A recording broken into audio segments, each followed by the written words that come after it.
I would say try and find a co-founder, because if you can convince somebody else that this is an idea worth doing, then that's a great first step. Also, it does really help to have somebody there that is completely with you and behind you when times get tough, because undoubtedly they will get tough. Be very careful in the amount of money that you raise, because most likely it's not going to be enough. And I know everybody says this, but you tend to be very optimistic about things like sales when you're a little bit younger. So those are two main things that I think I've learned.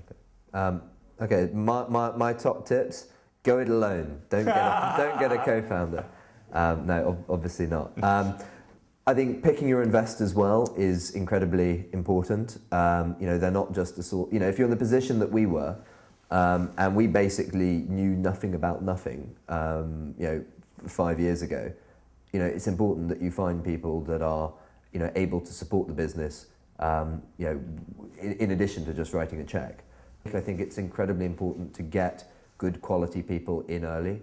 One of the things that we had is that, we never had very much money, and we felt that, we could do everything ourselves. And so we tried to scrimp, and as much as we could on staff at the beginning.